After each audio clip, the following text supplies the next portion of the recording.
వేసామనుకోండి కొంచెం ఎక్కువ టైం పడుతుంది కుక్ అవ్వడానికి. ఇప్పుడు ఉల్లిపాయలు వేసి కొంచెం బ్రౌన్, ఇందులో ఆల్రెడీ కొంచెం ఉప్పు వేసాం, మరి కొంచెం పడుతుంది, ఏం పర్లేదు. కొంచెం ఈ ఉల్లిపాయల్లో కూడా వేసి ఇవి తొందరగా బ్రౌన్ కలర్ వచ్చేలా చూసుకుందాం. ఉల్లిపాయలు కొంచెం లైట్గా ఇలా ఎర్రగా అయ్యేంత వరకు కుక్ చేసుకొని దీంట్లో పసుపు, ఇంకా ఏముంది చాలా సింపుల్, మనకి చేసుకున్న ఈ మసాలాని ఇందులో వేసేసుకుంటే కూర రెడీ అయిపోద్ది. కానీ ఈ మసాలా వేసి దాంట్లో నుంచి ఆ నూనె బయటకు వచ్చేంత వరకు మనం కుక్ చేసుకుంటే మనకి మంచి టేస్ట్ వస్తుంది. మన గ్రేవీ సిల్కీగా ఉంటుంది. ఆ గసగసాలు కోడిగుడ్లు కూడా మంచి కాంబినేషన్ టేస్ట్కి. ఈ కోడిగుడ్లు మంచిగా కుక్ చేసేసుకుందాం, తిందాం. గంట పడుకొని లేసామనుకోండి చక్కగా ఎక్కడ లేని ఎనర్జీ వచ్చేస్తుంది. మరి ఈ గసగసాల కూరలు కూడా ఎవరికన్నా మోకాళ్ళ నొప్పులు అలా ఇలా ఉన్న వాళ్ళకి కూడా ఈ గసగసాలు వేసి వంటలు చేసుకుంటే మనకి ఆ మోకాళ్ళ నొప్పులు కూడా కొంచెం తక్కువగా ఉంటాయి. ఈ మసాలా లైట్గా నూనె బయటకు వచ్చేస్తుంది. కరివేపాకు కూడా వేసుకొని, అంటే ఆ నూనెలో వేసుకుంటే బాగుండేది, మరి మర్చిపోయాం కాబట్టి ఇప్పుడు వేసేసుకుందాం. అలాగే దీంట్లో పచ్చిమిరపకాయలు కూడా వేసుకుందాం. నూనె బయటకు వచ్చేస్తుంది. మరి కొంచెం వచ్చిందనుకోండి అప్పుడు దీంట్లో నీళ్లు పోసి చక్కగా ఆ మసాలా కుక్ అవుతున్నప్పుడు కూడా మంచి సువాసన వచ్చేస్తుంది పర్ఫెక్ట్గా. ఇందులో కోడిగుడ్లతోటి కావాల్సిన కొంచెం అంత పులుపు టమాటాల వల్ల వచ్చేస్తుంది, ఏం కంగారు లేదు. దీంట్లో నీళ్లు పోసి మంచి గ్రేవీ తయారు చేసేసుకుందాం. ఇప్పుడు మనకి కావాల్సినంత చిక్కగా, మీకు బాగా చిక్కగా కావాలనుకోండి కొంచెం నీళ్లు పోసుకోండి. నాకు ఈ మాత్రం చిక్కగా ఉంటే చాలు. ఈ నీళ్లు కరెక్ట్గా పోసిన తర్వాత ఇప్పుడు మనం దీంట్లో ఉప్పు కూడా లైట్గా అంత వేసినా కొంచెం వేసుకుంటే పర్లేదు. ఇందులో ఆ చింతపండు పులుపు వేయలేదు కాబట్టి, కానీ ఆ టమాటాల పులుపు కొంచెం బాగానే ఉంది. అది తగ్గించడం కోసం కొంచెం అంత పంచదార. మీకు ఎప్పుడైనా కానీ కూరల్లో పులుపు ఎక్కువైందనుకోండి, అంటే కొన్నిసార్లు ఆ పులుపు కావాలి, కానీ ఆ పులుపు కొంచెం మంచిగా అనిపించినప్పుడు దాంట్లో చిటికెడంతా తీపి బెల్లం వేసుకోండి, కొంచెం అంత పంచదార వేసుకోండి. దీన్ని మూత పెట్టేసి ఒక 5-6 నిమిషాల పాటు చక్కగా మసాలనిద్దాం. మసాలా కుక్ అయ్యి పర్ఫెక్ట్గా ఉంటుంది. తర్వాత దాంట్లో కోడిగుడ్లు వేసుకుందాం. ఈ కోడిగుడ్ని లైట్గా ఇలా కట్ చేసుకుంటే కొంచెం ఆ జ్యూస్ లోపలికి వెళ్తుంది.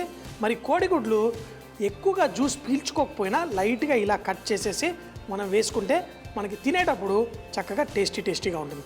ఇలా నైఫ్ పెట్టి ఇలా గ్యాషెస్ వేసుకొని రెడీ చేసేసుకుందాం. ఈ కోడిగుడ్లు రెడీగా ఉన్నాయి తినేయడానికి. ఈ వీటిని మరి కొంచెం సేపు బాయిల్ అయిన తర్వాత ఇందులో వేసేసుకుందాం. నూనె బయటకు వచ్చేస్తుంది. దీంట్లో కోడిగుడ్లు వేసేసుకుందాం. చాలా సింపుల్గా కోడిగుడ్డు కర్రీ రెడీ. ఇందులో ఈ చూపించిన విధంగా మనం కోడిగుడ్లే కాదు, ఇందులో చికెను, రొయ్యలు వేసిన ఈ మసాలా పర్ఫెక్ట్గా ఉంటుంది. ఆ గసగసాలు అన్నీ వేసాం కదా, ఇంకా సూపర్గా ఉంటుంది. కోడిగుడ్లు ఆల్రెడీ ఉడికిపోయినాయి కాబట్టి ఎక్కువసేపు కాకుండా మనం కొంచెం సేపు పెట్టేసుకుంటే సరిపోతుంది. మనకు కావాల్సిన కొత్తిమీర కూడా ఇందులో జల్లేసి మూత పెట్టేద్దాం, స్టవ్ కట్టేద్దాం. ఒక 2 నిమిషాల తర్వాత దీన్ని వేడివేడిగా వడ్డించేసుకుందాం. కోడిగుడ్డు కర్రీ రెడీ. అసలు చక్కగా వచ్చిన ఈ పులుసుని, అంటే కోడిగుడ్డు కూర, కోడిగుడ్డు ఉండగానే దాన్ని పులుసు అంటూ ఉంటాం, ఎంతో పర్ఫెక్ట్గా రెడీగా ఉంది. చూడండి, కూర కూడా మనకు కావాల్సిన విధంగా రెడీ అయిపోయింది. సో మరి టేస్ట్ చేసేద్దామా. అన్నం కూడా రెడీగా ఉంది. ఇక్కడ ఈ కోడిగుడ్లు కూడా పర్ఫెక్ట్గా రెడీ ఉన్నాయి. కోడిగుడ్డు మన పులుసు మంచిగా బాస్మతి రైస్ తోటి మళ్ళీ చేస్తున్నాను. తాలింపుకి ఎండుమిరపకాయలు, కొంచెం జీలకర్ర, ఆవాలు వేసుకొని స్టార్ట్ చేసేద్దాం.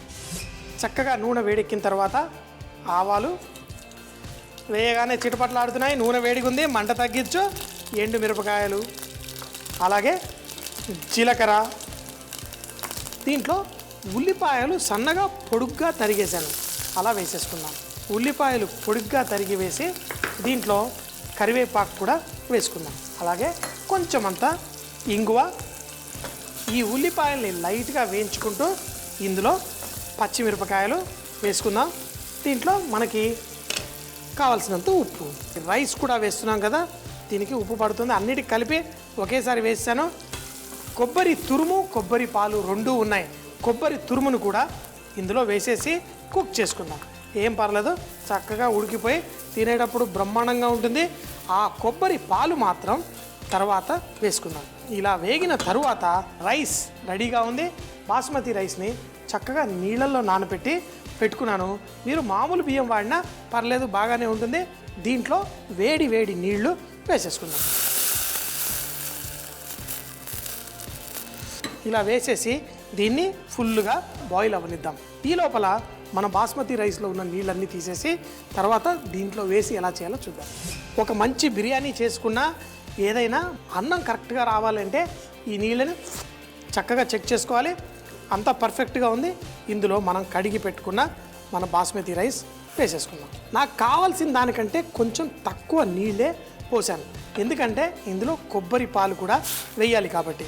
ఒక్కసారి కలిపేసి రెడీ పెట్టుకుందాం. మరి కొబ్బరి పాలు కూడా ఇక్కడ రెడీగా ఉంది, ఇది కూడా ఇక్కడ పక్కన పెట్టేసుకుందాం. ఇప్పుడు దీన్ని మూత పెట్టేసి ఇక్కడ మన చేపల పులుసు ఏమవుతుందో చూద్దామా. ఆహా, స్లోగా ఉడుకుతుంది.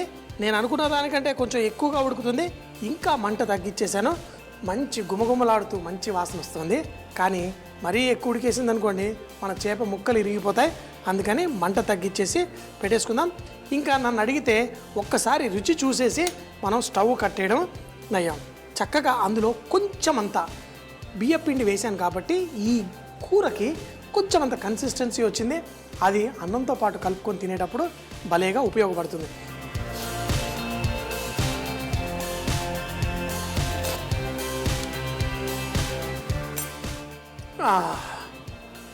మనం పులసచారు చేసుకున్నప్పుడు ఆవాల పొడి ఇవి అవి అన్నీ వేసేసుకున్నాం. కావాలంటే ఇందులో కూడా వేసుకోవచ్చు, కానీ ఒక్కొక్క చేపకి ఒక రకంగా పర్ఫెక్ట్గా టేస్ట్ బాగుంది. మరి ముక్కలు ఉడికిపోయాయి, అంతా పర్ఫెక్ట్గా ఉంది. ఈ స్టవ్ కట్టేద్దాం, కుండ కట్టేద్దాం, ఈ పక్కన పెట్టేద్దాం. పెట్టి ఈ అన్నం అయిన తర్వాత కొంచెం ఆ చేపల పులుసు కొంచెం మంచి పులుపుని అంతా పీల్చుకున్న తర్వాత అది ఇది పోసుకొని తింటే అదిరిపోతుంది. ఇప్పుడు ఈ రైస్ కొంచెం ఉడికిన తర్వాత ఎప్పుడైతే దాంట్లో నీళ్లు మొత్తం పీల్చేసుకుంటుందో అప్పుడు కొబ్బరి పాలు పోసేద్దాం. దాని తర్వాత ఎలా చేయాలో చూద్దాం. ఇప్పుడు మీరు చూస్తే ఈ రైస్ ఉన్న తేమనంతా చాలా మటుకు పీల్చేసుకుంది, కానీ ఇంకా పొడి పొడిగానే ఉంది. అంటే ఇంకా తేమ కావాలి.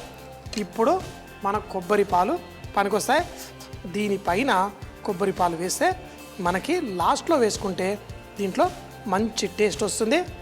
ఇవి వేసి ఇప్పుడు మూత పెట్టి తక్కువ మంటలో కొంచెం సేపు కుక్ చేసుకుందాం. అన్నం ఆల్మోస్ట్ రెడీ అయిపోయింది. కొబ్బరి అన్నం మంచి సువాసన కూడా వస్తుంది.